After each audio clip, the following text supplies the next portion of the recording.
Vishishtaya Bhutale Srimate Bhakti Vedanta Swami Niti Namine Namaste Saraswate Deve Gauravani Pracharine Nirvishesha Shunyavadi Pashatya Deshatarine Namaste Saraswate Devi Gauravani Pracharine Nirvishesha Shunyavadi Pashatya Deshatarine Jaya Shri Krishna Chaitanya Prabhu Nityananda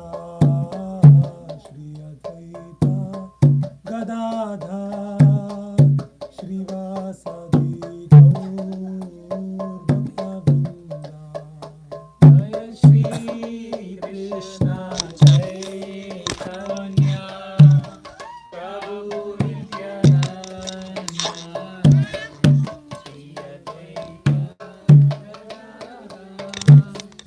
Srivasadi Gaur Bhakta-vrinda. So we'll sing a bhajan. It's a very nice. Prabhu, can you turn on the projector?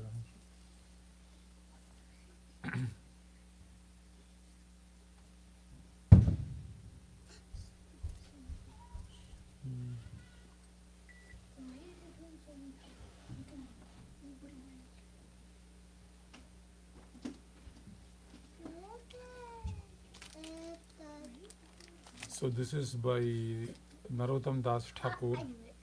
So we sang a few songs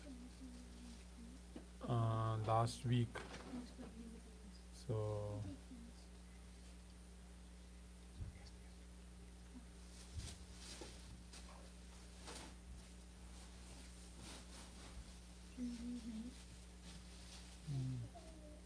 it's a very famous song. So Shri Krishna Chaitanya Prabhu Daya Karo Mare. Hare Krishna.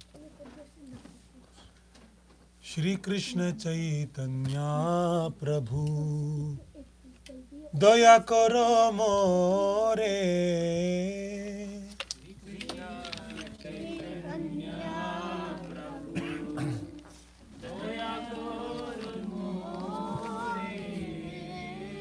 Shri Krishna Chaitanya Prabhu Daya Karo More. Shri Krishna Chaitanya Prabhu Daya Karo More. Tum bina ke dayalu jagat samsare.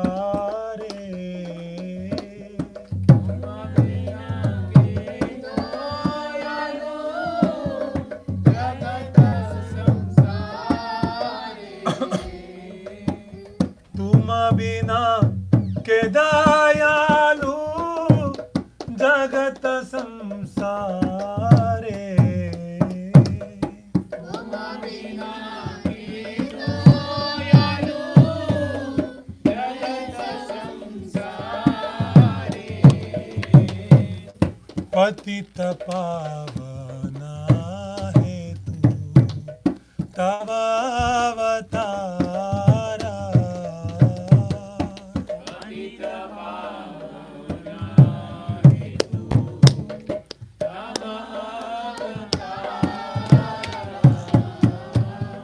मौसम पतिता प्रभु न पाइबे आरा. हरे Krishna.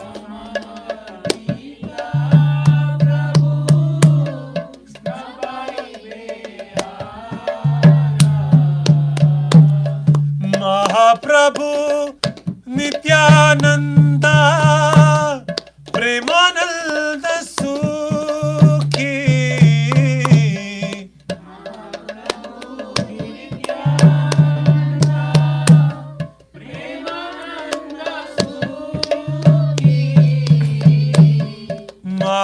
Prabhu Nityananda Premananda Sukhi Prabhu Nityananda Premananda Sukhi Kripa balo kona koro mi bhor dukhi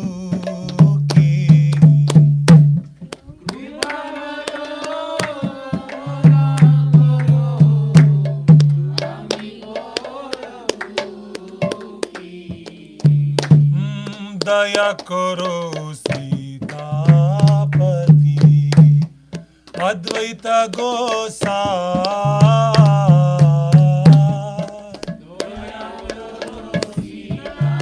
दया करो सीतापति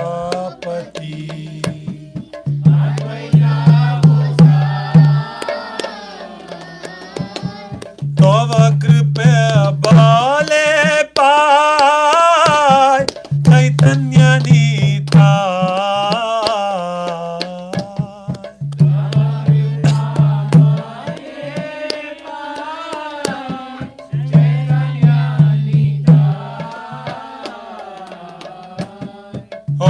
स्वरूप सनातना रूप रघुनाथा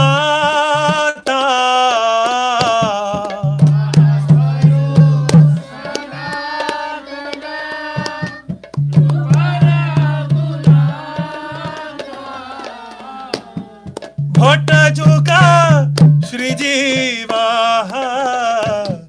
प्रभु लोकनाथा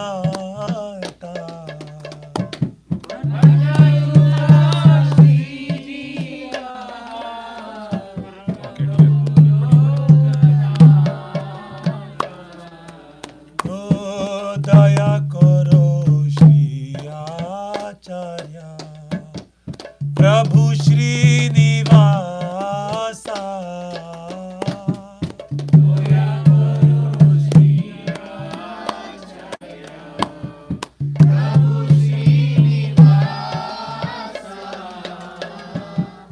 रामचंद्र संगा मागे नरोत्तम दासा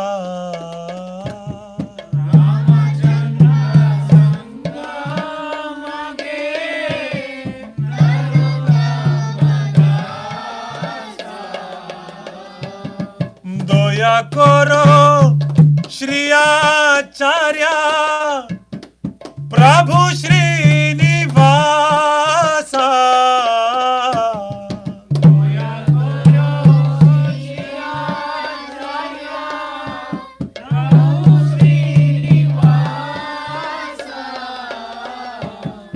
रामचंद्र संगा मागे नरोत्तम दासा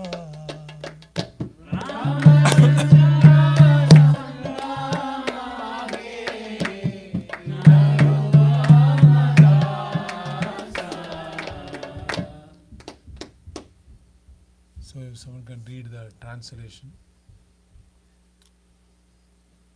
Go ahead, Rishya. A second. My dear Lord Chaitanya, please be merciful to me, because who can be more merciful than your Lordship within these three worlds? Rishya, second. Okay. Your incarnation is just to reclaim the conditioned fallen souls, but I assure you that you will not find a greater fallen soul than me. Therefore, my claim is first. My dear Lord Nityananda, you are always joyful and spiritual. Since you always appear very happy, I have come to you because I am most unhappy. If you will kindly put your glance over me, then I will also become happy. Yes. Atharva, Prabhu. My dear Advaita Prabhu, husband of Sita, you are so kind. Please be merciful to me. You are kind to me. Naturally, Lord Chaitanya and Nityananda will also be kind to me. Yes. Chinmay. God's love embodiment is shown by Gadadhara Pandita Sri are the ocean of mercy. Someone can read. Someone can read. O Swarup Damodar, Personal Secretary of Lord Chaitanya, O six Goswamis, O Shri Rupa Goswami, Shri Sanatan Goswami, Shri Raghunath Bhatta Goswami, Shri Gopal Bhatt Goswami, Shri Jiva Goswami, and Shri Raghunath Das Goswami, O Loknath Goswami, my beloved spiritual master, Narottam Das, also praise for your mercy. O Srinivasa Acharya, successor to the six Goswamis, please be merciful to me. Narottama Das always desires the company of Ramachandra Chakravarti. Okay. So this song, the reason why I sang this song, of course, Narottam Das Thakur Bhajan, something we are singing. Other reason is because it's a very auspicious month going on. We are having Deepavali, Govardhan Puja, and of course Bhishma Panchaka. And after Damodar Mas, all the gopis will be doing Katyayani Vrata, right, to get Krishna as their husband. So it's a very auspicious month. And to actually enter into Krishna's nature, Krishna saying Madbhavam, to enter into Krishna's nature, we need to have bhakti. So this is why another reason, another name for Damodar Vrata is called Urja Vrata. Right? So it's basically very dear to Radharani this month. And we can actually, bhakti means to know whom to go actually, to know to whom to go to get what. This is basically bhakti. Jnana means through a process we achieve something. This is jnana, right? So bhakti means, like you're seeing Narottam Das Thakur is telling, you have to, like, he's very clearly understanding that I need Chaitanya Mahaprabhu's mercy to understand Radha Krishna Leela, right? So it's very clear. His understanding of what I want is very clear. This is called Upaya Nishtha and Upeya Nishtha. Upeya Nishtha means what I want. Upaya Nishtha means the means to get it. Okay, so both these things are very important, right? Or in other words, it is also called, trying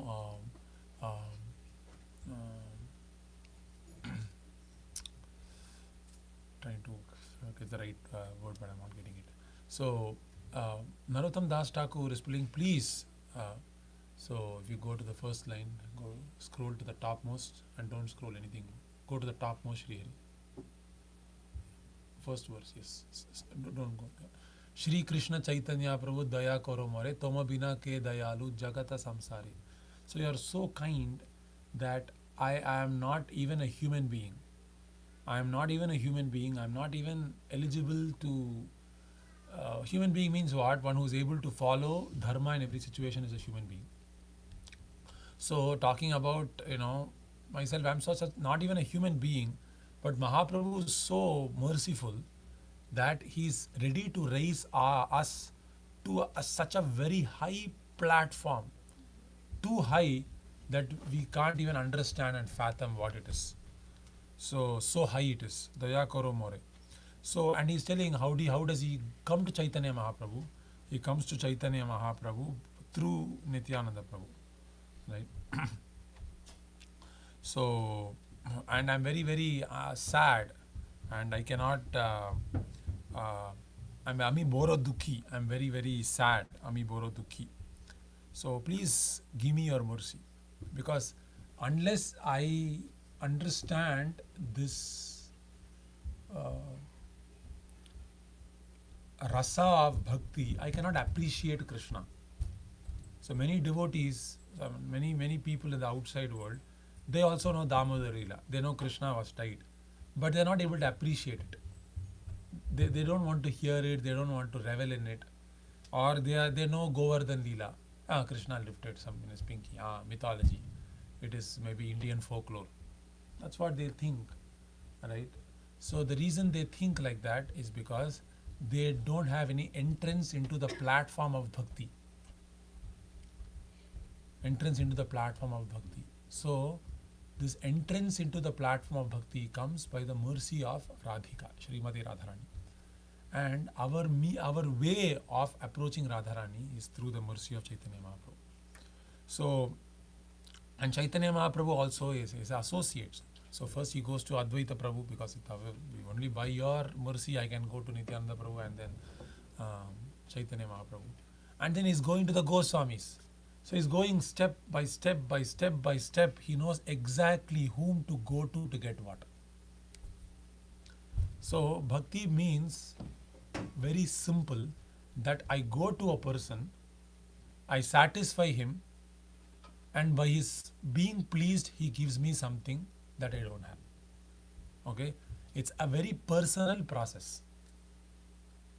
It's not a process that I perform a task and I perfect the task, and then I get the fruit of the task.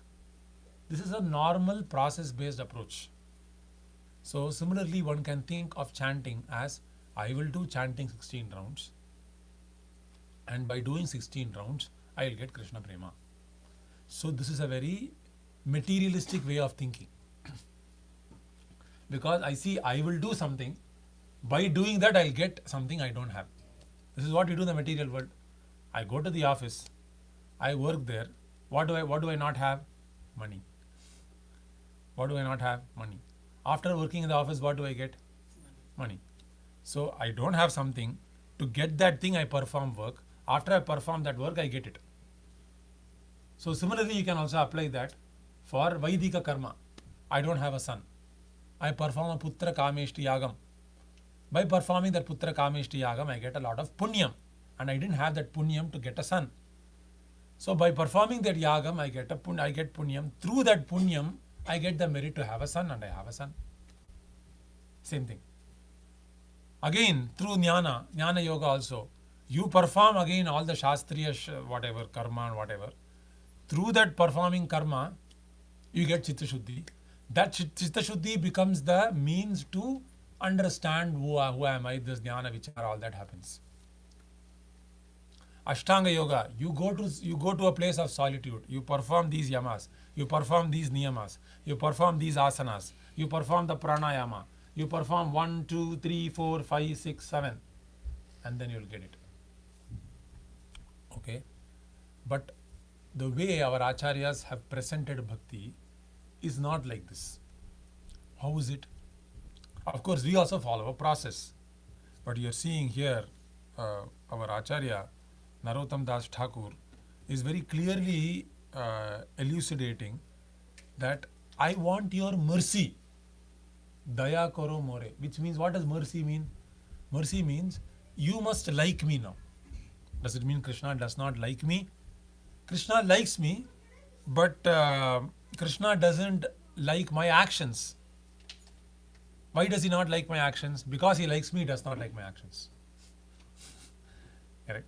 Just like a father, because he likes his son, he doesn't like the son becoming drugged. So now Krishna doesn't like me. Very simple. We should not think Krishna likes me right now also. No, Krishna doesn't like me. But he doesn't like me for my own benefit right now. But it's not like a materialistic dislike. But Krishna is not happy with my actions. Krishna is not pleased with my actions. I'm not saying your actions, I'm saying my actions. So, by performing this bhajan, what is the purpose of doing bhajan? Is to bring pleasure to the right person. Okay, you have to bring pleasure in the heart of a person. If you are able to bring pleasure in the heart of the right person, it's over. Whatever process based it takes so long, you will get it in a jiffy. Very simply you will get.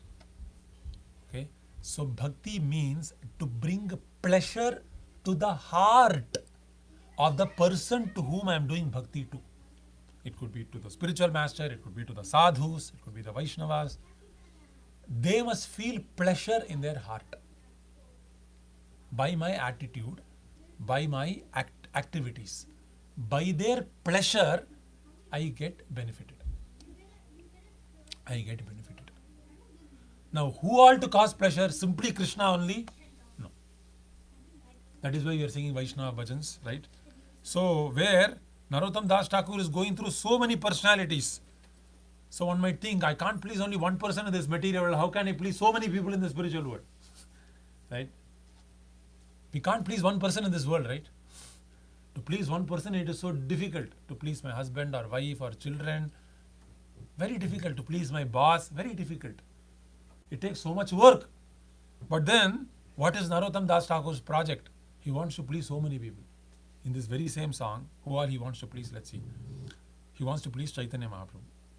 And he wants to please Nityananda Prabhu. And he wants to please Advaita Acharya. And of course, also Sita Thakurani, who is the wife of Advaita Acharya. And he also wants to please Gadadhar Pandit. He wants to please Srinivas Acharya. He wants to please Haridas Thakur. He wants to please Swarup Damodar. He wants to please Sanatana Goswami, Rupa Goswami, Raghunath Das Goswami, Bhatta Juga. Raghunath Bhatta, Gopala Bhatta. Bhatta Juga, 2 Bhattas. And then Sri Jiva Goswami. And then his own Prabhu, who is the spiritual master of Narottam Das Thakur. Lokanath Goswami, right? We sing in the morning program. Lokanath, Lokera, Jiva. So this is the Lokanath Goswami, is the spiritual master of Narottam Das Thakur. Lokanath Goswami was so advanced. He was actually supposed to get married. But he did not know who the bride was. You know this pastime? You know? He was supposed to get married. He did not know who the bride was. So while he was coming, he somehow met one girl, right? And in the course of that discussion, he said Mataji and everything. And he came to realize whomever he had met is the person he has to marry. He said, I already saw her like a mother. I cannot marry her. I cannot marry her. Right? He didn't marry that person. Right? Very advanced Lokanath Goswami. We should have a separate class. So these personalities are very, very, very advanced. Very advanced. Right? Now, Narottam Das Thakur is trying to please everyone now. Everyone. And he's telling, my success is actually, I want to get the association of Ramachandra Chakravarti, Ramachandra Kaviraj. So I wanted to get the association. Who Ramachandra Chakravarti is, I also do not know very elaborately, I just know a few things. But he's a very close associate of Narottam Das Thakur. So he said, I want to always, be in their association. So this is the mood of, this is Vaishnavata. Vaishnavata is not that I become liberated, I do a process, I go in a corner and then I do it and then I'm done. So it is to bring pleasure. So the more we bring pleasure to the hearts of our previous acharyas, you will automatically make advancement. So this every month is meant to give pleasure. That is why there is variety in spiritual life. If you don't understand this principle, then it might be confusing. Why am I worshipping so many people? Right? So each one of these personalities have a certain bhav, and our spiritual body must, just like when you are working in the material circle, you are trying to say, I'm learning Java, I learn this script, that script, this. It builds your normal material skill set, is it not? Similarly, to develop one spiritual body, one must serve different types of devotees. So the reason I'm bringing this point is, one must see Krishna consciousness as a means to satisfy the previous acharyas. It is a question of satisfaction. So when we are chanting Hare Krishna mantra, if we see chanting not as this with a sambandha, if you don't see chanting with the sambandha, to whomever you want to satisfy, it could be spiritual master, it could be your Srila Prabhupada, it could be Radharani, it could be Krishna, whomever you want to start somewhere. See it as a means to give them pleasure. Right? I'm inviting them. They are sitting in my heart. I'm pressing their legs. I'm offering Abhishek to their lotus feet. I'm offering Argyam. I'm offering Achamaniyam. In this way, you meditate like that. Right? They have come in the form of the holy name. Right? I'm not satisfying you, Krishna, by my actions. In this way, we must feel like that. Because in the conditioned life, we are simply satisfying people whom we have no relationship with. Everyone in this world is simply wasting time. Why? Because we are working hard for something that I have no connection with. And because of Maya, I think I have some connection with it. What connection? I manage a huge bank account. Why do I manage a huge bank account? Because I think I have a family. Whose family? Suddenly I married someone, and suddenly she becomes my wife, suddenly he becomes my husband. And I simply worry about how to maintain husband, wife, children. I mean, this is temporary position. So everyone is working so hard, expending their mental energy especially. Everyone's mental energy is always geared towards maintaining the status quo in this world. But I have no connection with anything here. Yes, we must realize that. And because of this false illusory understanding of thinking that I have some connection here, and I'm working hard to serve this person. Why do you think you want to serve that person? Why not that person? Because this person is related to me. Now, where is the proof this person is related to you? Tell me proof. Whomever I think is related to me, what is the proof that that person is related to me? Is there any proof? Now you might say, this is my DNA, this is my son, daughter. But what is the proof that DNA is related to you? No proof. No proof. But everyone is working hard. From morning to night, car is going here, there. For what? To serve someone. Why are you serving someone? Because of skin disease. Prabhupada said, skin disease. Skin disease means what? This person is related to me. But actually, no one is related to me. No one is related to me. And by association with this matter and serving matter, we are simply becoming more miserable. You ask anyone, Prabhu, Prabhu or Mataji, were you happier before marriage or after marriage? They'll say definitely before marriage. Why? Because after marriage, I'm embracing matter more intimately. Correct or not? If you embrace matter more intimately, you will suffer more. Very simple. So everyone is suffering by serving matter. And everyone was happy when they served matter lesser. Okay, everyone was happy when they served matter lesser. So the less you serve matter, you will be happy. This is pratyaksham from your own life. Right? So marriage is a formalization of expansion of service of matter. That's all marriage. That's what is marriage.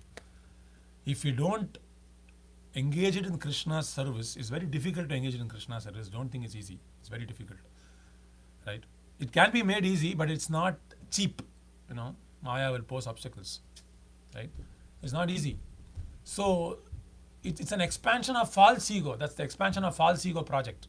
That is what is marriage. Right? And everyone is miserable. Every married person must be miserable. Period. Right? If someone is not a devotee and is married, he must be miserable. And even one who's dressed as a devotee but not a devotee and is married will also be miserable. I'm dressed as a devotee, I'm married, will I be miserable? Yes, you will be miserable if you are not a devotee. If you are not a devotee, you will be miserable. Why? Because here your project is to expand matter and protect matter. That is your project. I want to expand matter and protect matter and worry about matter and flourish matter and maintain this idea of I and mine more and more. You have to maintain this idea. This is I and this mine. Everyone is asking, hey, do you love me? Hey, you value me or not? Children are asking from one side. Wife is asking from another side. Husband is asking from another side. Everyone is attacking. Everyone is trying to preserve I and mine. Preserve. It's very difficult for the soul. Unnecessary. Unnecessary. Anartham upashamam sakshat. Unnecessary. So actually the soul has nothing to do with anything of this. It has nothing to do with all his current service is completely useless. Completely useless. So everyone must take to Krishna consciousness immediately. Seriously. Because what else will we do otherwise? So this Kartik month is a means to tell Krishna, to tell the previous acharyas, my life has been a complete waste of time. I want to stop this. I've drunk poison. I've drunk Radha Krishna na bajiya janiya shunya vishakhaino. We sang the song last week. right? Janiya shuniya visha kaino. I drank poison. Samsara visha nale. Right? I'm immersing in the samsara visha analam. This poison of samsara. Now, if you don't think this samsara is poison, that is another thing. That is another big problem. We don't really think this is a poison. We think it's an exaggeration. Prabhu is maybe exaggerating too much. Right? It's maybe there are some difficulties in life, but life is pretty nice. But why should it be only sometimes nice? What am I doing? Right? Because I have nothing to do with this. This I will never separate. Unless the I separates, you'll always question spiritual life. Why, Prabhu, you are asking me to do this? Why does Krishna want me to surrender? Because I has not separated. Sarvadharman Parityaja has not happened. When I separates from everything material, that is called humility. Humility means what? I is separating from everything material. Then you become humble. When I is associating with everything material, I become proud. That's all. Pride is nothing but assertion of one's false identity. That is pride. You're asserting, that's like if I told, Prabhu, who are you? I'm senior manager. I didn't say anything. I only asserted my false identity. Immediately I'll become proud. I didn't do anything. I simply asserted my false identity. What happened? Subtly there will be on pride. Prabhu, you composed this shloka? Yeah, I composed this shloka. False identity I am asserting. I am simply saying, yes, I did this. Immediately there is a pride. Is it not? So pride means asserting one's false identity. This is my son. Pride. My daughter. Pride. I am asserting a false identity. So all the activities of the son or the daughter are mine. So I am a very great mother. I am the greatest mother. I am the best mother. And then because I am the best mother, I have to put down all other mothers whose son is not as good as bad mother, bad mother, bad. I am the best mother. Why? Assertion of false identity. So one must feel like that and then convey this feeling of prayer. Please, my life has been a waste so long. It's a complete waste of time. And what I am doing from morning to night is worth 0 penny. Right? Worth 0 penny. In Tamil they say, Kaal kaasukku prayojanam illada paya, which means it's not worth a penny. So what we are doing is not worth anything. Zero. Complete zero. Unless we have this conviction that whatever activities I'm doing that is not Krishna conscious is a complete grand zero. Is a complete grand zero. It's a truth. Truth. What? I have nothing to do with anything here. I am separate. That I is separate. Asangu yayam purusha. Everything will be forcibly taken away from me. The simple understanding one must have. Right? Only then one can cry to the spiritual master. So the next activity you are going to do after going from Bhakti Vriksha is completely a waste of time if it is not pure Krishna consciousness. Complete waste of time. It could be talking over the phone, it could be going to groceries, it could be driving the car, it could be going to office, it could be taking care of even your children. That also is a waste of time, if not in Krishna consciousness. While taking care of the children, I must think this child is actually Krishna's child. This has come to my responsibility. We must have a spiritual vision. We must have a spiritual vision. This might appear a little impractical or exaggerated or maybe a little, fanatical also sometimes, I don't know.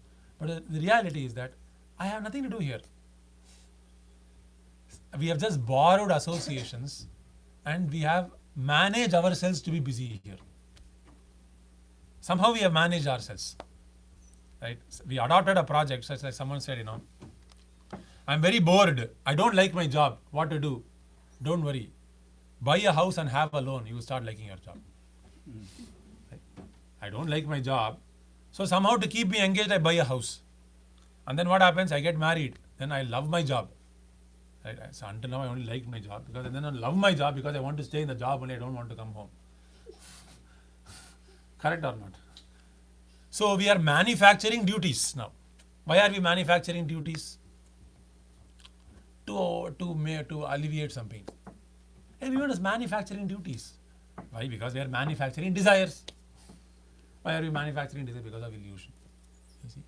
So we must see this is very paramount. So I know this is like a Leela fest this whole month, but you can't enter into the Leela authentically if you don't give up this material false Leela. It's not possible. You can't enter into the spiritual atmosphere. Right? So give it up. You should not be holding on to this, should not be attached. Why should we be attached? If it is related to me, I can be attached. If it is not related to me, I have nothing to do with, why should I be attached? So many people find detachment very, very disheartening. Why do they feel so? Because they're trying to think of detachment while maintaining the idea that this relates to me. But if you understand, just like, the teeth is there.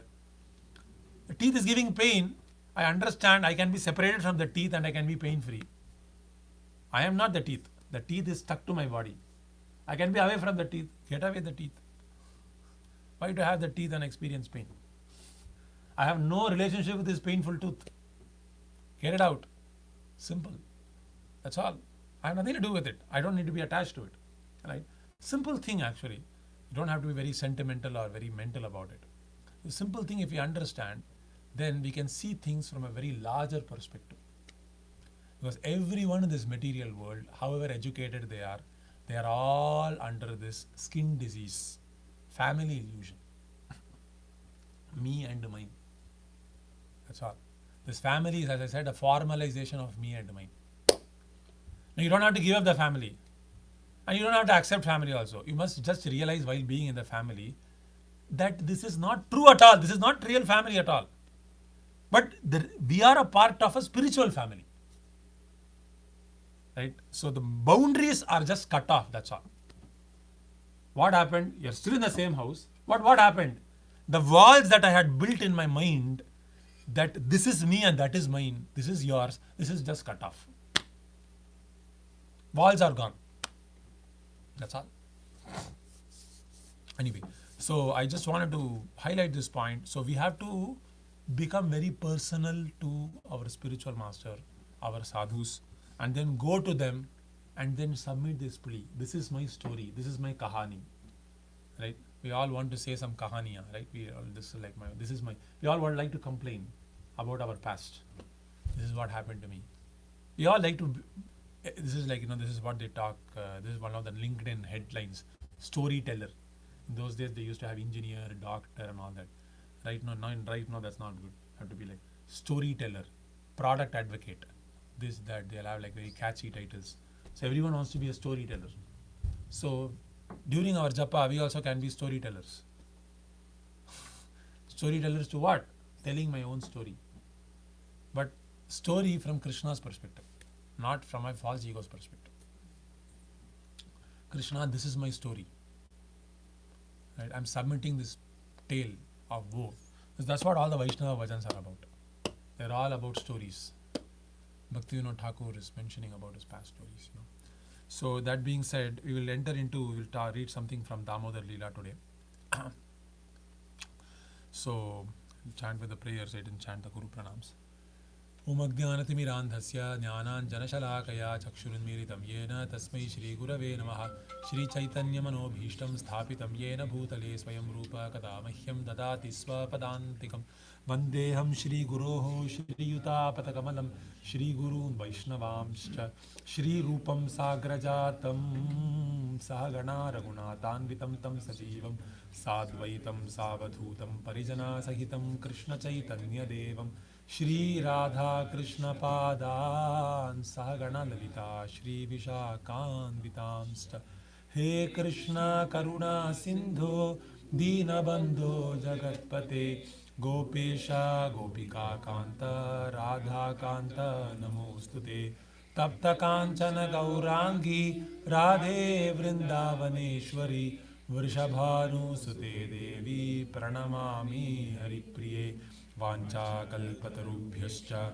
kripa sindubhya eva cha patitanam pavanebhyo vaishnavebhyo namo namaha nama om vishnu padaya krishna presthaya bhutale shrimate bhakti vedanta swamin iti namine namaste saraswate deve gauravani pracharine nirvishesha shunyavadi pashtatya deshatarine Jaya Shri Krishna Chaitanya Prabhu Nityananda Shri Advaita Gadadhara Shri Vasadi Gaura Bhakta Vrinda Hare Krishna, Krishna Krishna, Hare Hare, Hare Rama, Rama Rama, Hare Hare. Hare Krishna, Krishna Krishna, Hare Hare, Hare Rama, Rama Rama, Hare Hare. Hare Krishna, Krishna Krishna, Hare Hare, Hare Rama, Rama Rama, Hare Hare. Mukam karoti vachalam pangam langagate giri yat kripatamaham vande Shri Gurum Dīratarinam Paramanandamadhvam Shri Chaitanyam Ishwaram Shri Hari. So, the purpose of Srimad Bhagavatam is to qualify ourselves. Shukadeva Goswami is very merciful and he wants to lift us to this point of complete material purification. Dharma projita kaitavo. Complete purify. Completely vacuum all the dirt from your heart and qualify you to enter into Krishna Leela. Right? So complete vacuuming for the first 9 cantos. Complete vacuum. Right? No room left. And then we are given an idea about the transcendental reality. Transcendental world. There is a transcendental world where Krishna, the Supreme Personality, is a person. He's moving about, he's moving around, and he has pastimes. Now, to come to this point of understanding the absolute truth as a person is a very lofty idea. There are many people who take to spiritual life. Sahasrana manusheshu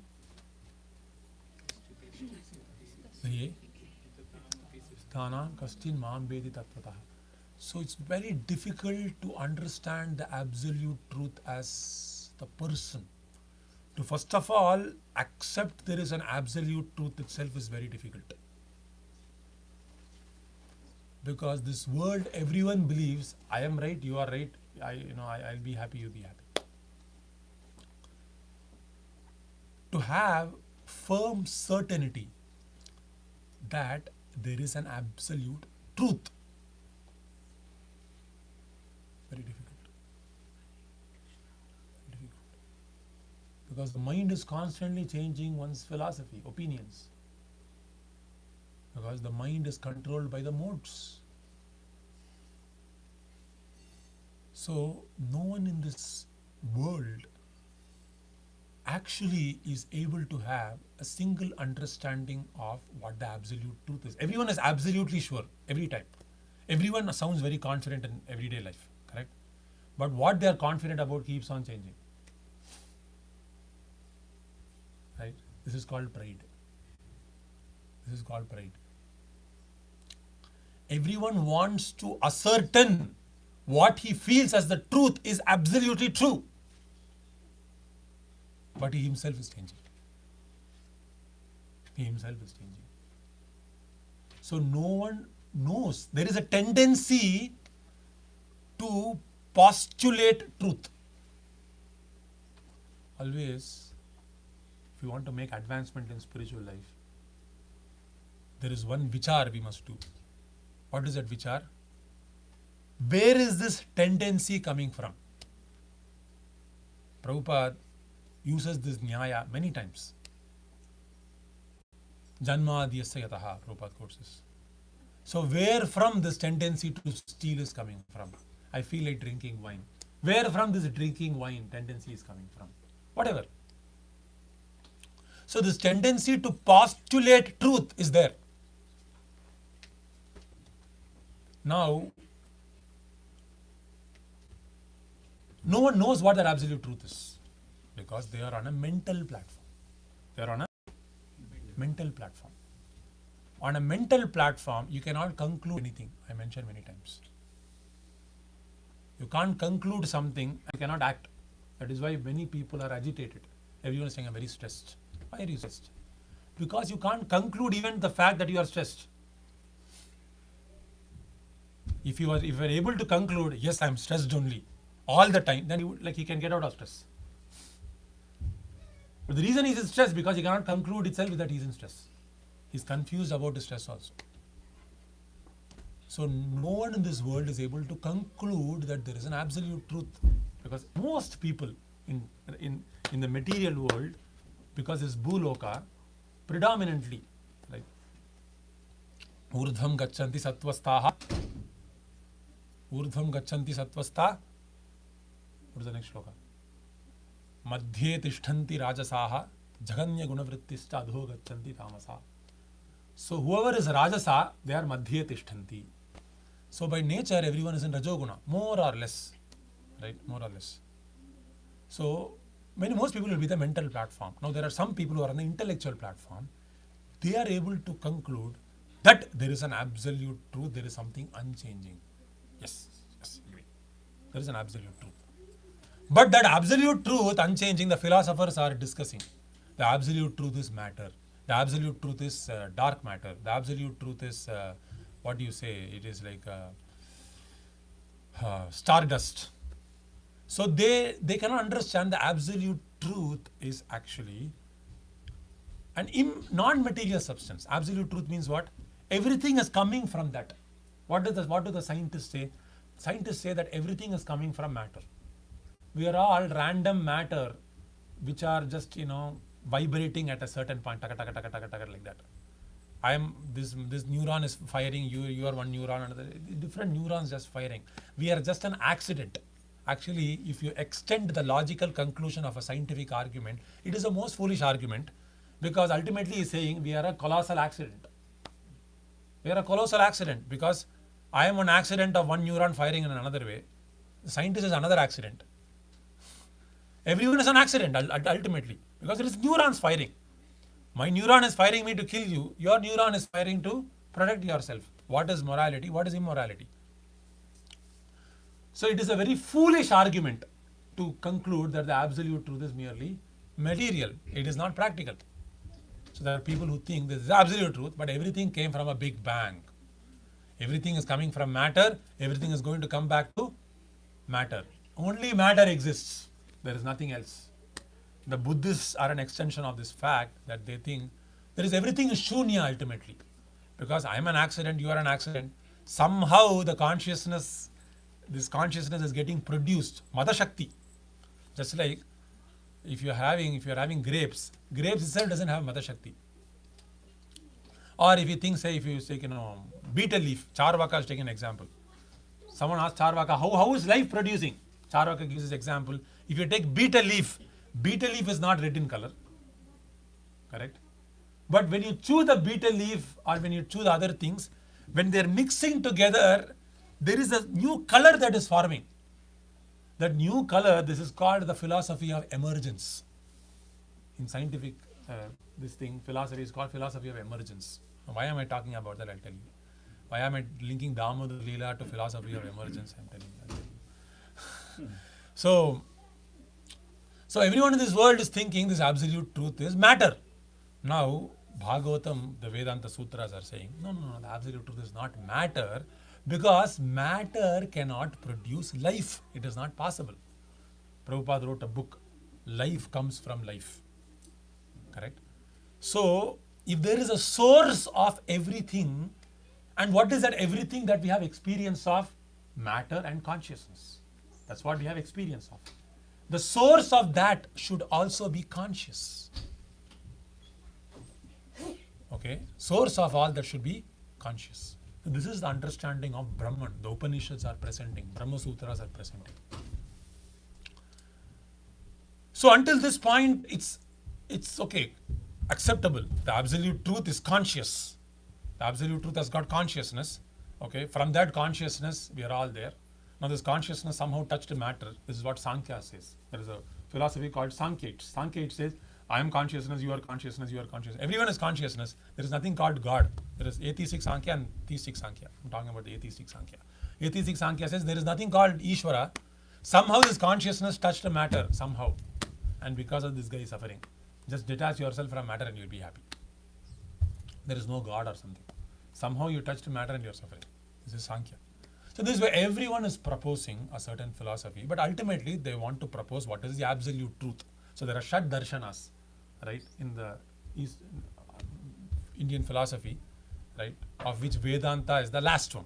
And Shat Darshanas are presenting, this is what is the absolute truth. There is Nyaya, there is Vaisheshika, there is Purva Mimamsa, there is Uttara Mimamsa, and then Purva Mimamsa, Uttara Mimamsa, Nyaya, Vaisheshika, I'm missing one more, and then Vedanta.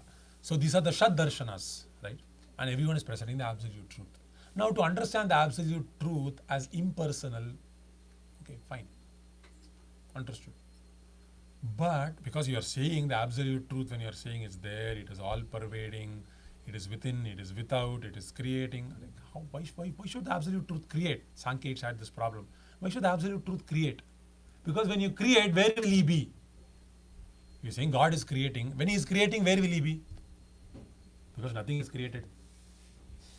So where will he be? So it's a very problematic philosophy. So all this creation, all that is meant for low class people. So actually just consciousness is there. So we are in a dream world. Just stop it there. So there are many people who follow this philosophy. In modern context, this person, I don't know if you have heard about him. What's his name? Acharya. What's his name? I forgot. Acharya Prabhakar. No, what's his name? He's a very famous guy. So he says this Bhagavad Gita, Krishna and all that is like absolute truth as a person is all like for less intelligent people. Right? Actually, this is an impersonal reality, that's all.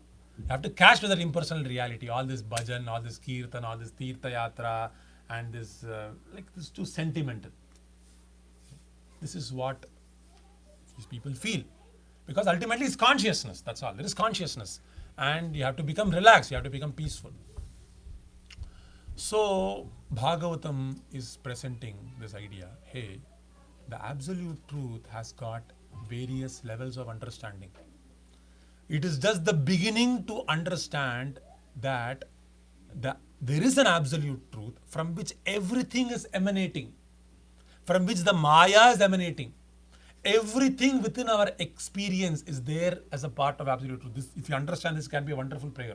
Even if you are in Maya, you can understand, Krishna, though I am in Maya, you are able to see this because everything is within you.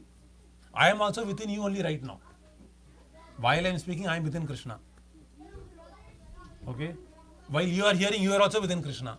My hand is moving. Whose hand is this? Prabhupada said, he was moving his hand. Prabhupada is moving his hands. Prabhupada said, it's Krishna's hands that is moving. This is realization. To realize, actually everything is within Krishna. Yo mam pashyati sarvatra, sarvam cha mayi pashyati. Sarvam cha mayi pashyati. To not see anything separate from Krishna and everything seen within the absolute truth. Because everything is connected. How can I imagine in a certain way? It's just like the body. The hand is always connected to the body. It is moving here, there, but it is always connected to the body. The eye is there, the hands are there, the legs are there, but they are all functioning as one body. Similarly, the whole world is one body with Vishnu as the soul. Just to give us an idea that the absolute truth is actually this Vishwatmakam, Brahmatmakam. We have to see the world like that. Now, second canto of Bhagavatam, third canto of Bhagavatam, Purusha Sukta explained, presents this conception, this upasana of how to see the absolute truth in this way. Absolute truth as Paramatma. So, my point when I'm stating here is that people have different ideas of what they consider ultimate. Some people don't believe in anything. They believe you are also right, I am also right, everyone is right. It doesn't matter, everyone is going to die. We're all stardust. Some people believe we're all consciousness, just random. And some people believe, yes, these gods are all there, but these are means to an end. That is all. These are like ladders to get to an end. So, to understand, there is this consciousness which is the source of all that be. And there can be a world that is made of consciousness. Not just consciousness. there can be a world that is made of Hladini Shakti, or in more relatable terms, made of love, which is non-different from consciousness. So there is a world which is non-different from consciousness, and there is a form which is non-different from consciousness. And there are pastimes which is non-different from Brahman. I'm going to use the word Brahman in quality. So there is this whole world spectrum where these pastimes are happening, where Krishna is reciprocating love. To understand that is very difficult, because right now I'm still on the bodily platform. I'm on not even a mental platform, because in mental platform we just discuss, you can't conclude anything. Now, bodily platform, mental platform, intellectual platform, false ego platform, spiritual platform, and spiritual platform also is very easy to accept that there is an energy that is spread everywhere. It is easy to accept there is some consciousness, but to understand and appreciate this absolute truth is a person in its ultimate sense, where he has a form, but not like a form like me. This form is non-different from Krishna. This name is non-different from Krishna. The pastimes are non-different from Krishna. That's like my words are different from me. What is the proof? That is why I forget what I spoke. Why do I forget what I spoke? Because these are not me. But me, has anyone forgotten themselves? No. Why? Because I can't forget myself. Always we are conscious of I. Brihadaranyaka Upanishad is mentioning. But you forget what we spoke because we are not our words. But Krishna's words are non-different from Krishna. That is why we worship Bhagavad Gita. Why? Because it is not different from Krishna. That is why we worship Srimad Bhagavatam, because its pastimes are non-different from Krishna. So there is a world which we can be privy to. You can enter into that world, where you can be participating in these pastimes, and it is a reality. It is a reality where we can touch, feel. Prabhupada said, I was hearing His Grace Sankarshan Prabhu. Prabhupada said to Sankarshan Prabhu in a letter, if you follow this process sincerely, very quickly you will come to the stage of meeting Krishna face to face. Right? Prabhupada uses the word very quickly. Right? So this is the process. This is why we are singing. Right? No one is more merciful than you, Sri Chaitanya Mahaprabhu. Why? Because Chaitanya Mahaprabhu is making it possible for us to enter into the spiritual world in this very birth, to qualify us, to breaking through this mano, buddhi, everything. And not just that, Vairagya alone is not sufficient to enter into the spiritual world. Vairagya will get you maybe maximum until Brahman realization. That's it. But we need to get the mercy of a devotee to enter into the spiritual world. Enter into the spiritual world. Right? So, when we are reading Damodara Leela, or reading Govardhan Leela, or so many pastimes that happened on the day of Deepavali, yes, observing on Monday, why do we, right now Deepavali has become an extended form of sense gratification.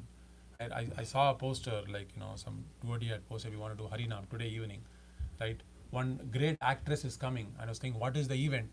And everyone is going to dance. Everyone is going to drink. And what is the PR is that, get association of this actress, right? During this occasion of Diwali. Like, what's the point, right?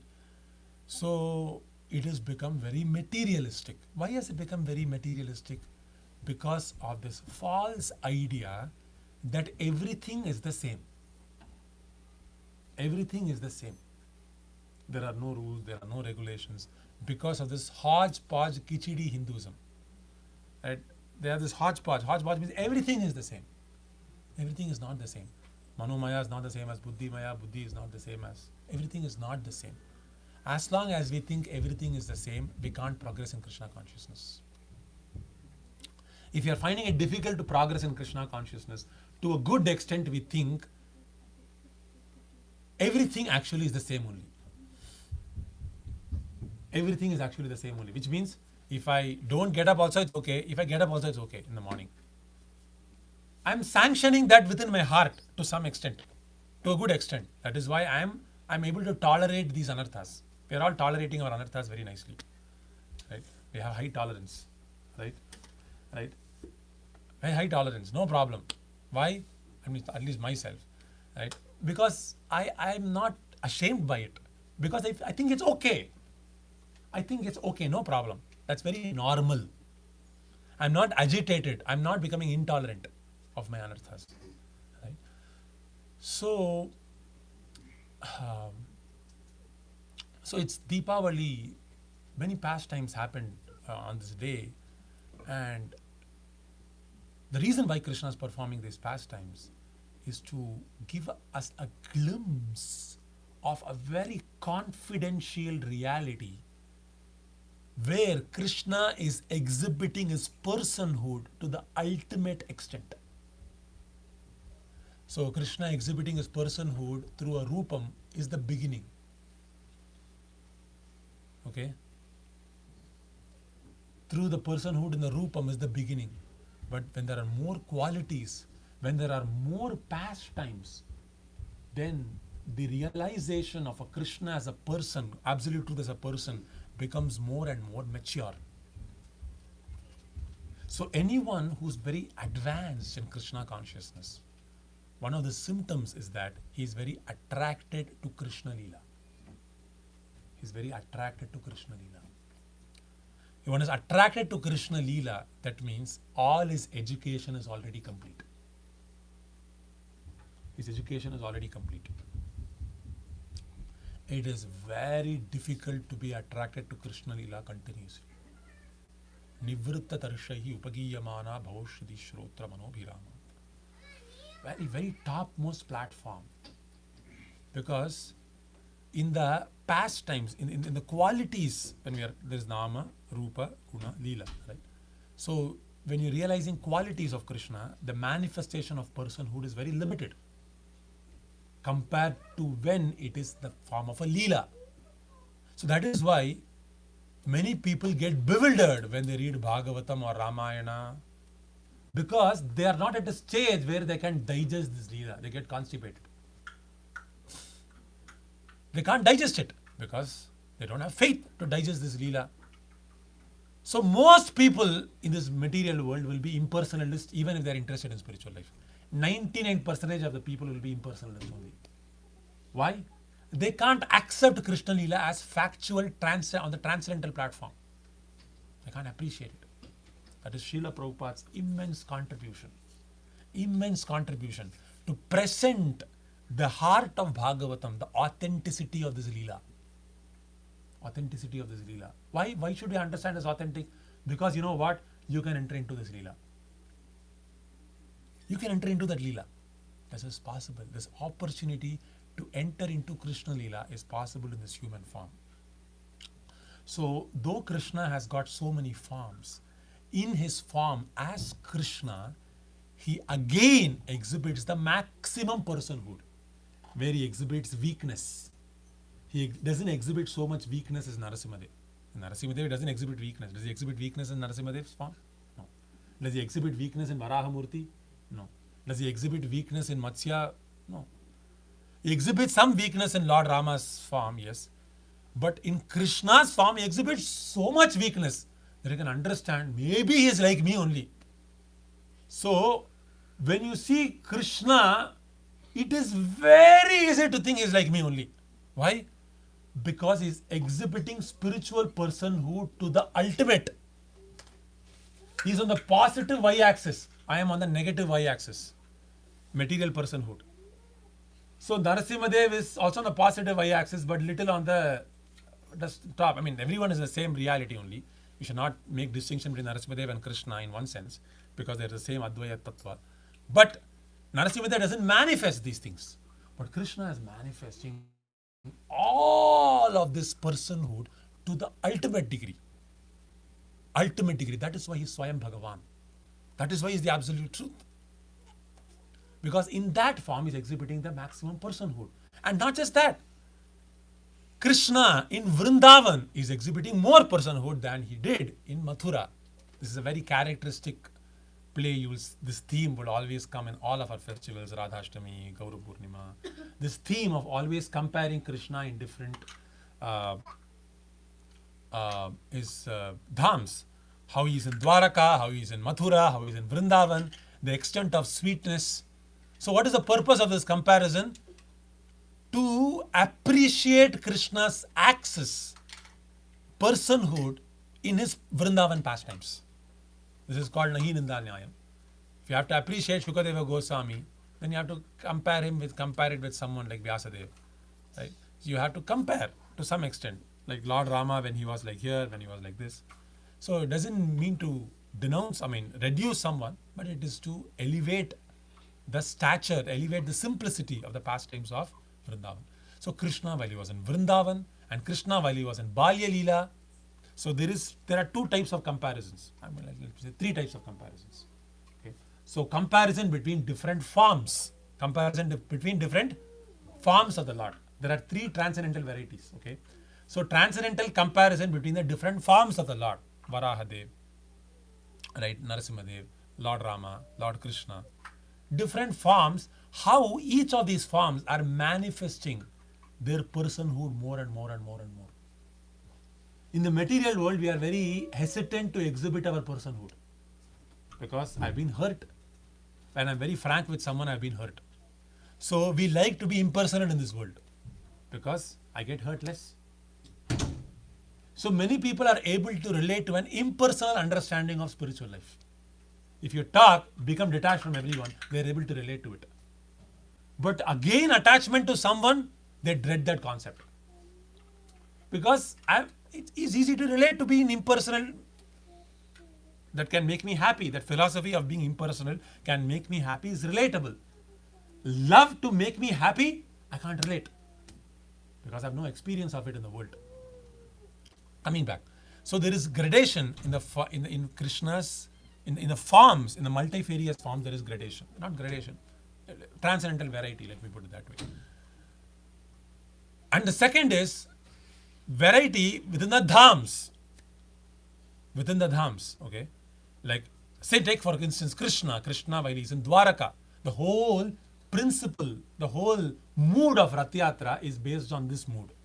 Krishna in Vrindavan is happier than while Krishna is in Dwaraka. Simple. So this play, this mood of Krishna being happy in one place and not so happy in another place, from the perspective of Rajvasis. Now one must not think Krishna when he's in Dwaraka doesn't like all the Dwaraka Patnis. No, not like that. Krishna is also happy with them. And while he is happy with them, he is also simultaneously unhappy. This is a transcendental confusion. Someone on the material platform, we cannot understand. How can Krishna be happy with all the, the Dwaraka Vasis and everyone, and simultaneously also have a soft corner for Brajvasis? It's something very transcendentally mysterious. It's very mysterious. So there is difference. And the third difference is, same Krishna in Vrindavan, while he is having different interactions with different types of devotees, is experiencing different feelings. This is the third type of transcendental variety. Krishna, while he is having Balya Leela, is having a certain type of emotion. But while he is doing Balya Leela also, there are many instances where the Acharyas are writing, he is also contemplating that the gopis are waiting. He is with the cows. Right? He is with the cows. You could say cows are in Shantarasa to some extent. Right? Some may be in Dasya Rasa. Right? So, while Krishna is interacting in Vraja, there is this transcendental variety also that's happening. Okay? Between each of his associates. When he's playing with Subala, playing with Madhumangal, there is a certain bhav. And the same bhav is not present when he is with the gopis. When he is with his mother. Because, to give an example, he doesn't experience so much fear with Subala as much as he experiences with Yashodamani. He experienced a lot of fear. Now Krishna experiencing fear, absolute truth is afraid. How can the absolute truth be afraid? Vedanta Vichar. Fear means there is a vikaram. Fear is coming from Ajnanam, right? Krishna is mentioning, right? There are Kama Yesha, Krodha Yesha, Rajo Guna Samudbhavaha, Bhayam Dvitiya Viniveshata Sadisha Tapetasya Viparya Smritihi. Bhayam is coming because of seeing something separate from the absolute truth. This is what is the Tattvam, right? So when the concept of fear itself is illusory, how can the absolute truth experience fear? Fear means there is transformation. Correct or not? Transformation means what? It's changing from one state to another state. If something is changing means what is it? It is something is changing. What is the nature? What does Krishna say in the Bhagavad Gita? Where does Krishna say anything that changes is of the nature of nasato vidyate bhavo, na bhavo vidyate sataha. If something has the concept of abhavam, abhava means it is non-existence, then it is asat only. Sat will not have this characteristic. So can we say Krishna is experiencing fear? Fear means one point he was not afraid. Okay, 8:10 Krishna was not afraid. 8:11 he became afraid. That means Krishna is undergoing change. So the jnanis are saying Krishna is not the absolute truth. He is undergoing change, you see. So there is something beyond Krishna now. Why? Undergoing change. Vikaram is there. Because he undergoes Vikaram, he doesn't fulfill the criteria I have from the Upanishads, from the Vedantam, that is the absolute truth. This is their logic. They cannot understand that there is transcendental variety and dynamism within the absolute truth, within the spiritual platform also. So very difficult to understand this point. So this is what is Srimad Bhagavatam presenting. So the 10th canto we are discussing is something on the highest platform. Krishna becoming afraid of Yashodamai is not something ordinary that everyone can see. This is the reason that everyone was bewildered. The reason why everyone was bewildered, you all know the Damodara Leela, you might have heard 100 times. But the reason why everyone was bewildered, seeing Krishna being afraid of Yashodamai, of course the pastime is that, you all know, Yashodamai is churning butter and she's singing Krishna Kirtan because she's constantly absorbed in Krishna. Like I said, in the spiritual world, there is nothing else but Krishna. Everyone is constantly Krishna conscious. Everyone is in their natural state of Krishna consciousness. This is the natural state of the living entity, in and as much the fish has to be in water. No one is surprised fish being in water, because the natural state of the fish is to be in water. Similarly, the nature of the soul is to be in the spiritual world. And what is the spiritual world made of? I already said it is made of the Hladini Shakti, right? It is made of the Sandhini Shakti, Sambit Shakti, Hladini Shakti. It's Sachidananda Vigraha, right? It is meant, its purpose is to cause pleasure to Krishna. Its purpose is to cause pleasure. This material world is Asat, Achit and Nirananda. This material world is meant to cause Nirananda in me. This is the product description. When someone wrote the requirements for this world, right? Product requirements for this world, right? What did the product requirements meet? It must have Niranandam. It must be Achit Vastu. It must be Asad Vastu. This material world must cause confusion in his life. So he becomes detached from it and he must come back to me. This is the product description. So how can you be, as a consumer of this product, fight against the design only? It's not possible. The material world is meant to make you frustrated. Embrace it. This is Krishna's mercy. Krishna's mercy, the frustration of this material world, is Krishna's mercy, because only that will turn us towards him. It is Krishna's kiss. Right? The difficulties of this world is Krishna's kiss on our cheeks. Right? Only then we will become disgusted. Cha! What is there here? I want to go back. Right? So this feeling must come. So anyway, coming back. So this the spiritual world, right? Everyone is conscious of Krishna in great love, with great preeti, with great spontaneous love.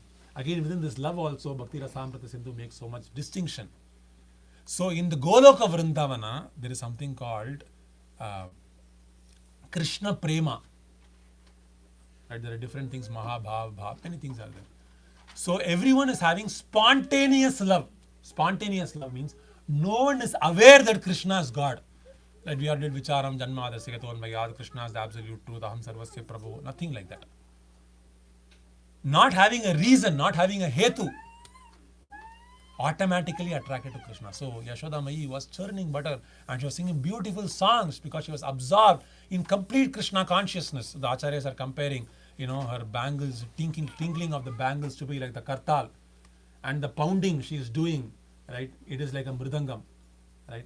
So she is doing Krishna Kirtan.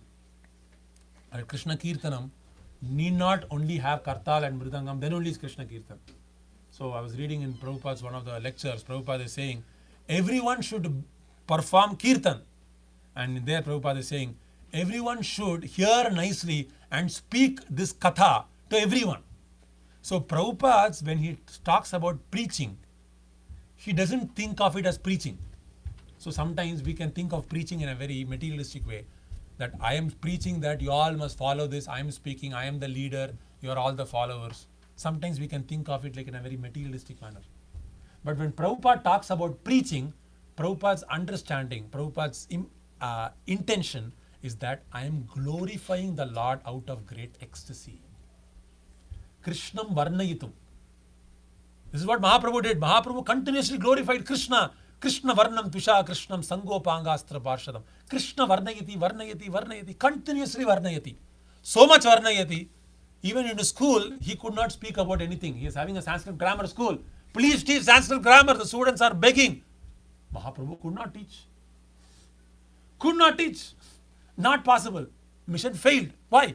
Krishnam Varnayati. Continuously, simply glorifying Krishna, Krishna, Krishna, Krishna. Krishna Keshava, Krishna Keshava, Krishna Keshava Pahima, Rama Raghava, Rama Raghava, Rama Raghava Rakshama, Krishna Keshava, Krishna Keshava, Krishna Keshava Pahima. So he's constantly glorifying Krishna in great love. And he could not stop it. That's the disease of a devotee. If you are able to stop glorifying Krishna, then we have not gotten the disease of Krishna Prema. We have not gotten the disease. So similarly, Yashoda Mai couldn't stop glorifying Krishna while he was doing her most normal, ordinary tasks. Glorifying Krishna's mercy, glorifying Krishna's quality, glorifying Krishna's antics, glorifying Krishna's pastimes. Continuously. This is called love. This is called love. Where one doesn't know the passage of time. Right? I don't know if when whoever is married, if you are texting your would-be wife or something, sometimes you start texting, sometimes you start speaking, it is 10 o'clock and then we look at it, it is 3 o'clock. Really? How did 5 hours pass? I didn't know. Possible in the material world, right? So how is it not possible in the spiritual world? So we don't see the passage of time. That is the meaning of realizing our eternal nature, where we forget time. We transcend time. 7 days over? Parishit Maharaj wasn't counting, right? 1 day over, Abadi, 1 day over. 2 days over. 7 days over, then I don't have to fast anymore. Right? Everyone has to speak about me that I didn't fast and drink water. So I have to live up to that for 7 days. After that I'll die. Right? So he was not waiting like that. Parishit Maharaj didn't even notice the passage of time. Why? Absorption in Krishna. So we must understand the greatness of Yashoda Mai. The uselessness of the modern Hindu Khichdi culture is that it mundanizes Radharani, mundanizes Yashoda Mai, mundanizes Krishna, mundanizes all these personalities. So this mundanization has to become disinfected. How do you disinfect that mundanization? We understand their glory and their lofty nature. Wow. Aho bhagyam, vrajaukasham, nanda, sorry. Aho bhagam, vrajendra nandan, vrajaukasham. How glorious, we're not getting the right shloka. How glorious are these residents of Vraja? They got the association of Krishna. Krishna was playing their backyard. Why do they feel so much wonder? Because they understand the absolute truth. Krishna is playing in the backyard. What is this bhakti that I should do to have such intimacy, intimate association? Don't underestimate the mercy of Chaitanya Mahaprabhu. We are getting the intimate association of Krishna. To read Krishna Leela means to have very intimate association of the absolute truth. Very intimate. And if you are not qualified, we can take it cheaply. Very intimate. It is like, I'm giving an example. I can text a boy or a girl, or you can get married and have a nice family and, have conjugal relationship. Where is texting and where is getting married and enjoying a conjugal relationship? Where is the contrast and intimacy? Similarly, to simply hear that I am not the body, it is like simply texting Krishna. I am part and parcel of Krishna. It is like simply texting Krishna. But to enter into Krishna Leela and hear about Krishna, it is to have a peek into Krishna's private chambers. The intimacy. Like imagine if Narendra Modi called you and said, come, he's wearing a normal shorts or something like that, and he said, come here, sit down. Like how? Like you wonder, right? How did you get so much entrance into such an intimate thing? Similarly, the absolute truth, the supreme person who's inside and outside, he's letting us have a personal association with him. And Mahaprabhu is giving it freely of the Unnata Ujjvala Rasa. Wow. What can be more fortunate than this?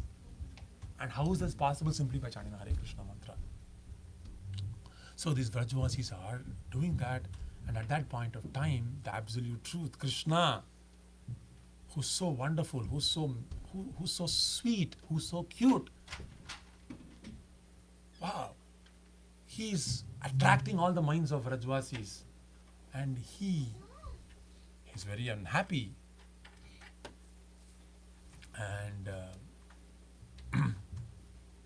he crying, and then Mother Yashoda Mai coming to feed him, and then she's boiling the milk.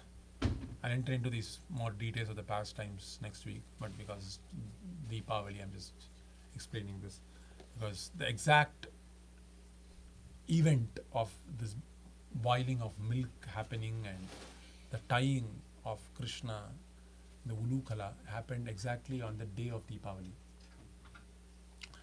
So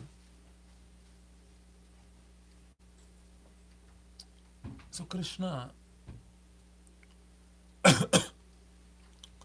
becoming angry. Why is Krishna angry? Because this devotee is not paying attention to him. He's angry. How great must Yashoda Mai's devotion be that Krishna is becoming angry? Krishna is so specific that she must spend time for me. How great must be her devotion? How pure must be her devotion? That Krishna is going all the way to becoming angry. Wow. Krishna is depending on her devotion. This is the meaning of the absolute truth, Krishna. Because Krishna, the person, the absolute truth, is not an independent God. Krishna is not an independent God. So the highest understanding of the absolute truth is to understand the absolute truth as a dependent person on his devotee's love. He's dependent. When are you angry at someone? when you are dependent on their love and you are having expectations. When you're having expectations and you have a certain level of expectations, that is why he became so angry. How come can you go to the stove and then, pay attention here? You are feeding me milk. How can you do it? You must give all your attention to me. So not just expectation of love, but expectation of such an high intensity of love. And that expectation of the devotee and expectation of Krishna, both of them create a spiritual dynamic. A very interesting spiritual dynamic that characterizes all these beautiful pastimes in the spiritual world. Everyone is expecting to serve Krishna, and Krishna is expecting that everyone showers love upon him based on his mood. Sometimes he wants to show love, sometimes he wants to accept love. So in this way, there are numerous pastimes. Srimad Bhagavatam is hardly scratching the surface of what is happening in the spiritual world. Only 1%. But until Srimad Bhagavatam was spoken, even that detail wasn't available. So that is why Krishna is very merciful. Why is Krishna merciful?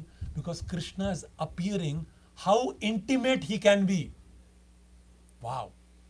Because until the appearance of Krishna, we didn't realize actually the absolute truth can be so intimate. I don't know. I thought the absolute truth means little impersonal. I can do some dhyanam, I can do some rupa dhyanam. If you read in Satya Yuga, everyone had this opportunity to only to meditate on Narayana, Paramatma. That is the level of intimacy you could have. I've given this example many times. When will you feel more closer? You watch an iPhone picture, someone is showing the iPhone 17, this is iPhone 17 picture. And then you watch an iPhone 17 video. Where will you have a deeper connection with iPhone? Video, right? So, similarly, to have simply Rupa Dhyanam is like a picture. I mean, it is not like I shouldn't compare it to a material thing. I'm trying. Both of them are absolute, both of them are the same only. There is no difference between the Rupam and the Leela. But the Leela is a little more intimate. Okay? Because you can imagine like the Namam to be like the bud and then it is flowering into the Leela. So the Namam has the Leela. So when you serve the Namam, when it becomes more and more mature, the bud flowers and when it completely blooms, then all the petals that are there in this bud will bloom. So before also whatever flowers bloom, before it was there. What is the difference? Now it is blooming, before it was not bloomed. Same thing only. Right? So this Leela is completely manifest when Krishna is coming. And the intensity of this Leela, you can understand because you can say Krishna is coming and exhibiting all this Leela. But what is the intensity of this Leela? We will understand only when there is a devotee there.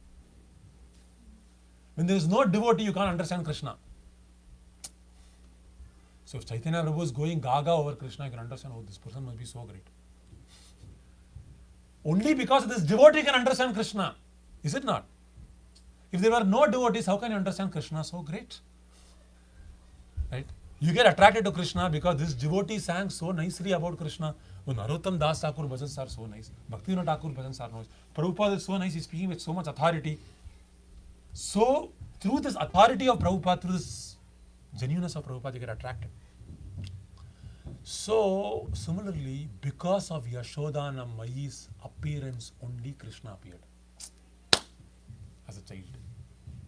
Krishna's appearance of a childhood pastimes wouldn't have been possible had Yashoda Mayi not been there. Not possible. Krishna wouldn't be inclined to exhibit his pastimes. Why? Yashoda Mayi desired from the deep of her heart, depths of her heart, because other Krishna appeared. So, should we celebrate Damodara during Damodara Leela, or should we celebrate Yashoda Mayi during Damodara Leela? Yashoda Mayi only, she is the hero. We are concerned, we want to glorify Yashoda Mayi only. Because of her mercy only he appeared. He appeared as Damodara. Now don't think this Damodara as Krishna. Damodara is not Krishna. When you go more and more deep, every spiritual form is different from another spiritual form. So Krishna is not Damodara. Damodara is a separate form. He's got a separate bhav. Okay? Every deity is different. Every deity is not the same. A Radha Raman, if you go to Vrindavan, he has a separate mood. Radha Damodar will have a separate mood. Radha Madan Mohan will have a separate mood. That is why we are asked to worship Radha Madan Mohan, you worship. These are the Sambandha deities. Then you can conquer lust. Why? If all the Krishna is the same, you worship Krishna, then you can overcome. No. You worship Radha Madan Mohan because they are the Sambandha deities. By that you can overcome lust. Abhideya deities, Radha Govinda, right? And then Prayojana deities, Radha Gopinath, Radha Gopijana Vallabha. Right? So each one of these deities have a specific mood to them. So Damodara is a certain form. This form of Damodara appeared. Why did he appear? When I say appear, what does it mean to say appear? What does it mean to say appear? Usually when we say appear, we think form is appearing, right? No. Leela appearing is also, because the personality is Nama Rupa Guna Leela. Okay? So when you say Damodara is appearing, the Leela is appearing. And the Leela is not different from the person. Sorry if it is a little theoretical, but it is transcendental. The Leela is a person. So when Damodara is performing a certain Leela, it is Damodara. It is a separate, unique form. And he exhibited that Leela. That is why he is having that form. It's a unique form. And he appeared in that Leela because of Yashoda Mai's desire. Yashoda Mai's desire to capture him. And because she had a desire, she wanted to be captured. He wanted to be overruled by a devotee. I want to show how I'm helpless. I'm a hopeless case. Just like a young man sometimes takes pleasure in doing very menial things for his wife. Very menial things for his wife. My mother told me during the honeymoon, my father went, to Ooty to get a flower after so long, and then, no, she wanted to do something very menial. Where is this tendency coming from again? Where is this coming from? Tendency, janma desya gataha. So we want to be majestic only in the office, but actually where we like where we can lose ourselves and where we can become menial for the sake of love. This is what we like actually. When we can be menial for the sake of love, we like it. And where does it come from? It comes from Krishna. Krishna himself wants to become menial for the sake of love of his devotee. He wants to show the world, I want to be taken over. I want to be insulted by my devotee. I want to be insulted by my devotee. When I'm insulted by my devotee, when he's caning me, I feel so much pleasure. I feel so much pleasure because I am accepting that I am this feeling that I'm overruled by my devotee. My identity is becoming increasing. That I am a Bhakta Vatsala. I am like a seva of my devotee. I'm a servant of my devotee. This is increasing for me. So Krishna likes whatever Leela can put that identity that he is a servant of his devotee to his extreme. Servant of the devotee to the extreme, whatever Leela makes us achieve, Krishna loves it. He just loves it. So Damodar Leela is an expression of Krishna's agreement to meniality.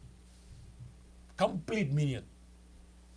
Someone is chasing him as if he has no help. Helpless person. Wow. Such a lofty Leela. The absolute truth becoming helpless. By his own desire. By his own desire. He wants to be helpless. And Krishna desires it. And Yashodamai also takes great pleasure. This expression, this dynamism between the devotee and Krishna in one person trying to overrule and Krishna accepting it sometimes and Krishna revolting it sometimes. This creates a very interesting mood in the spiritual world, and this is our real nature. Our real nature is to be anxious, to be lusty, to be angry, to be tensed, to be anxious, to be worried, to be concerned. All these emotions to Krishna. Right? So, I just wanted to touch on the philosophical import, of what Damodara Leela is, because all of you know the Leela, more or less. But we must try to understand the simplicity of Krishna. Simplicity. Krishna is so simple. One of the 64 qualities of Krishna is that he is very, very simple. He has no complexity, he is no crookedness. Very simple. And because he's very simple, he accepts only devotees who are very simple. That is why he likes the Vrajvasis, because they're very simple, they're uncomplicated. So this bhakti for Vrindavan, in Vrindavan, this uncomplicated bhakti cannot come by study, na swadhyaya, na ijjaya, na tapasa, not by anything.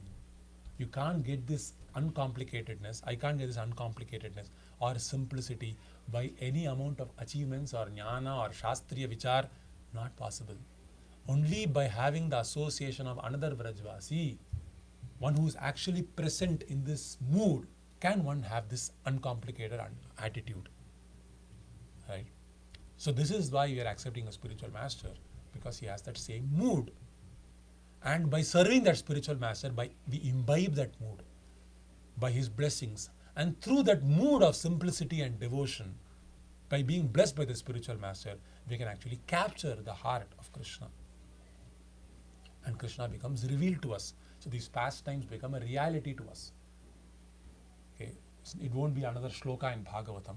It will be a factual experience. And that's the goal of Krishna performing Leela. So not to think of it as a mythology, not to think of it as a 5,000-year-old happening, okay, that I somehow have to live with. Maybe for 1 month in a year I have to hear this. No, not like that. So it's a transcendental reality we can become a part of. So we should not lose this fortune. And this fortune is available by the chanting of Hare Krishna mantra. The reason why I always connect everything to Hare Krishna mantra is that you must understand and all the means that Hare Krishna mantra should flower itself into. And then we must guide our desire during the chanting and make sure that this flowering is happening. If the flowering is not happening, something we are doing wrong. Right? We are approaching it with the wrong desire, or we don't have any desire while approaching it. Right? But actually it is meant to flower in that way. Right? So I'll stop here. Any questions or comments are welcome.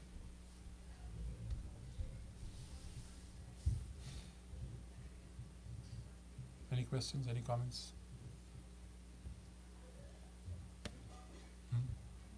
Thank you so much for sharing. Mm-hmm. Very the helpful insight of the philosophical basis, which is required, because otherwise it becomes, as you said, you cannot even think of what is really Damodara Leela. Then secondly, even when you touched, even just you touching the Damodara Leela from a very like I have not heard. So thank you so much for sharing. Thank you. Jai Srila Prabhupada. I don't know so many pastimes, so I just speak what I know. Any questions, any comments, any corrections? Okay, if no one has anything, then we can sing Damodara Ashtakam and offer lamps.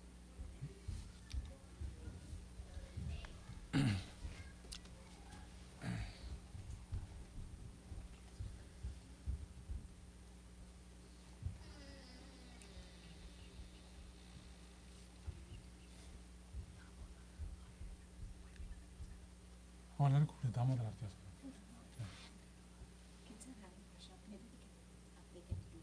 Okay.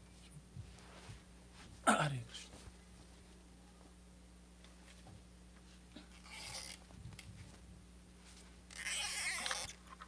Or should I speak more? I don't know. Again, 2 seconds. Namamishwaram Sachi Tanandarupam Lasatkundalam Gokule Bhrajamanam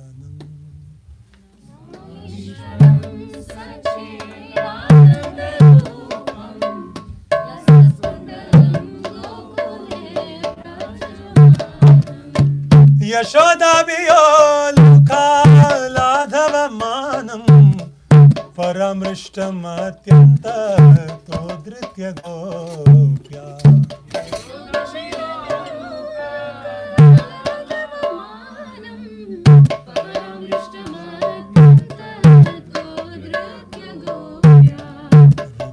मुहुर्निद्रा युग्ममृजन्तं कराम्भुजयुग्मेन सातङ्कनेत्रम्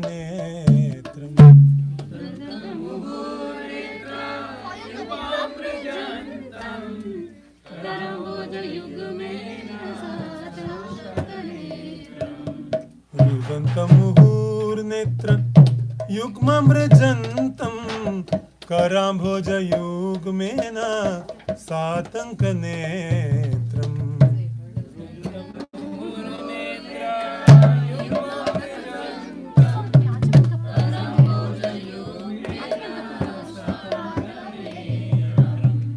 मुहुश्वासकं पात्रीरेखङ्ककण्ठ स्थितग्रैवं दामोदरं भक्तिभागम्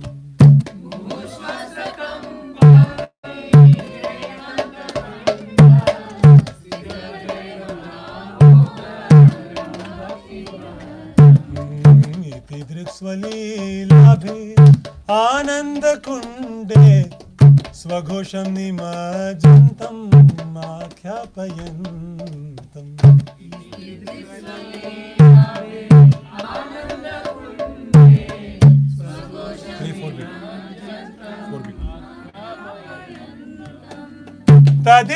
तदीयेषिताग्नेषु भक्तैर्जितत्वं पुनः प्रेमतस्तं शतावृत्तिवन्दे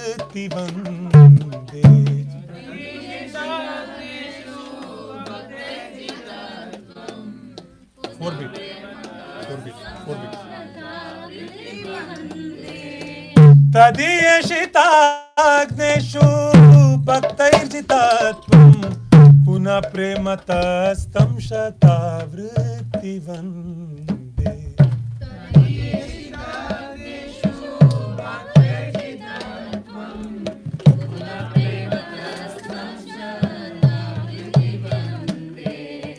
वरं देवमोक्षं मोक्षवधिं वा न चान्यं वृणेऽहं वरेशादपि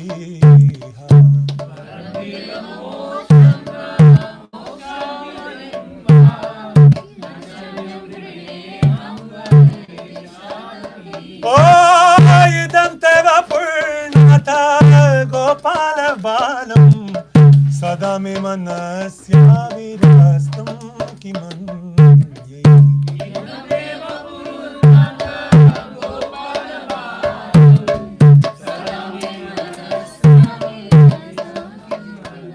इदं ते मुखाम्भोजम् अत्यन्तनीले घृतं कुन्तलैः स्निग्धरक्तैश्च गोप्या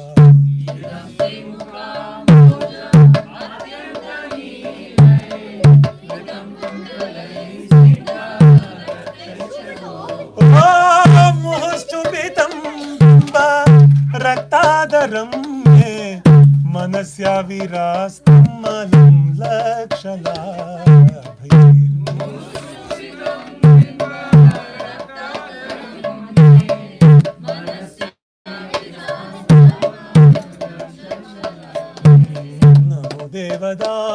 देवदामोदरानन्त विष्णु प्रसीद प्रभो दुःख जालादिमग्नम्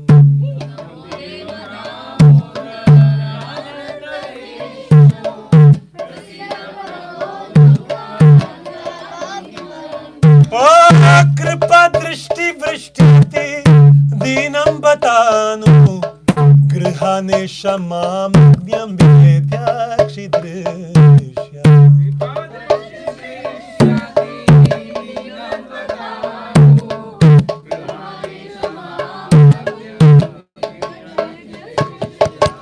कुबेरात्मजो बत्त मूर्तैव यद्वा त्वया मोचितो भक्तिभाजौ कृतौ च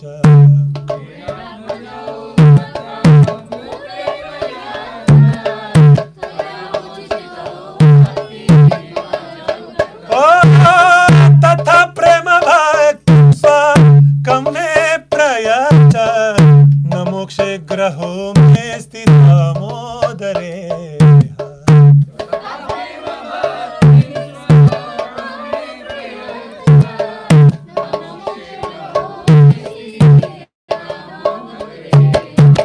नमस्ते स्तु धाम्ने स्फुरदीप्ति धाम्ने त्वदीय उदरायात विश्वस्य धाम्ने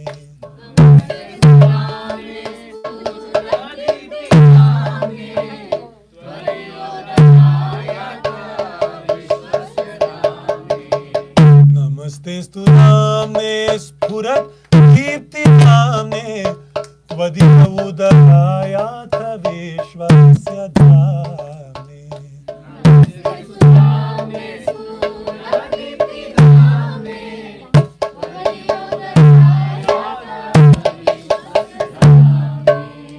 नमो राधिकाय त्वदीयै प्रियाय नमो नन्तलीलाय देवाय तुभ्यम्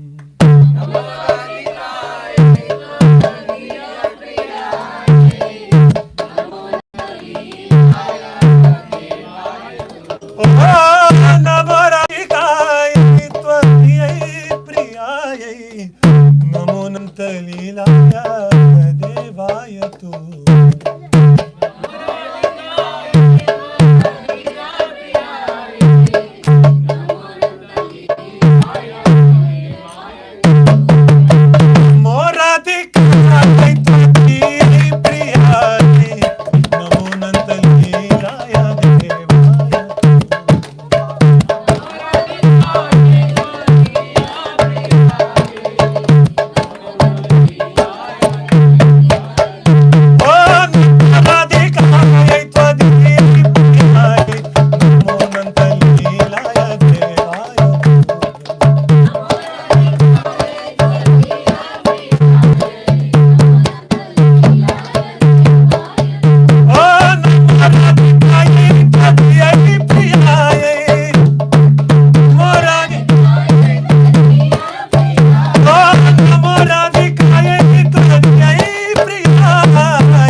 Krishna Krishna Hare Hare Hare Rama Rama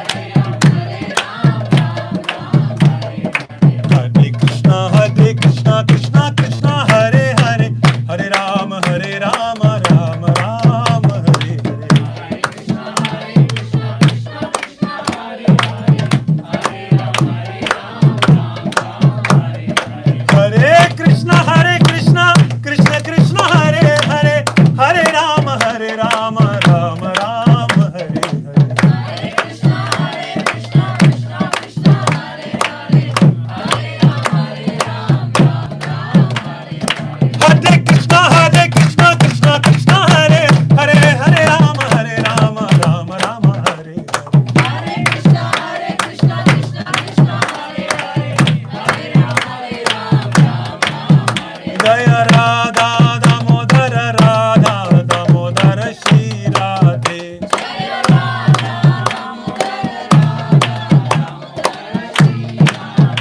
जय यशोदानंदन जय दामोदरा जय यशोदानंदन जय दामोदरा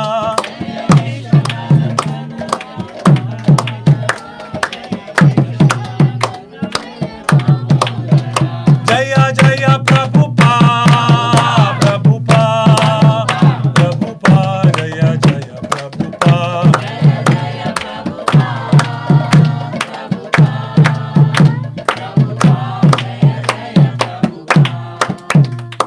यशोदानंदन दामोदर भगवान की